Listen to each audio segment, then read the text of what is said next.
বাংলাদেশের অন্তর্বর্তীকালীন সরকারের প্রধান উপদেষ্টা হিসেবে শপথ নিয়েছেন ডক্টর মোহাম্মদ ইউনূস। বৃহস্পতিবার রাত ৯টার কিছুক্ষণ পর বঙ্গভবনে এই শপথ গ্রহণ অনুষ্ঠান হয়। ডক্টর মোহাম্মদ ইউনূসের নেতৃত্বাধীন এই অন্তর্বর্তীকালীন সরকারে তার সঙ্গে আরও ১৬ জন উপদেষ্টার শপথ নেওয়ার কথা ছিল। সেই তালিকায় নাম ছিল অধ্যাপক ডাক্তার বিধান রঞ্জন রায় পোদ্দারেরও। তবে তিনি শপথ নিতে যাননি। এ প্রসঙ্গে তিনি কালবেলাকে বলেন, আমাকে আমন্ত্রণ জানানো হয়েছিল, কিন্তু আমি শপথ নিতে যাইনি। আমি এখনই সিদ্ধান্ত নিতে পারিনি। আমি আমার ঘনিষ্ঠদের সঙ্গে আলাপ করে সিদ্ধান্ত জানাবো। এখন এর চেয়ে বেশি কিছু বলতে পারছি না।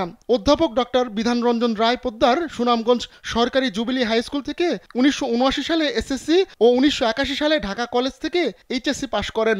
পরে স্যার সলিমুল্লাহ মেডিকেল কলেজ থেকে ১৯৮৮ সালে এমবিবিএস সম্পন্ন করেন। খামেরা তো দাগ হয় কিভাবে? এই যে ভাবি, দাগও যাবে রাগও যাবে। নিন চাকা সুপার হোয়াইট।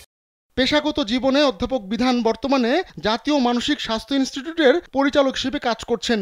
এর আগে ময়মনসিংহ মেডিকেল কলেজ হাসপাতালের মনোরোগ বিভাগের বিভাগীয় প্রধান হিসেবে কর্মরত ছিলেন তিনি।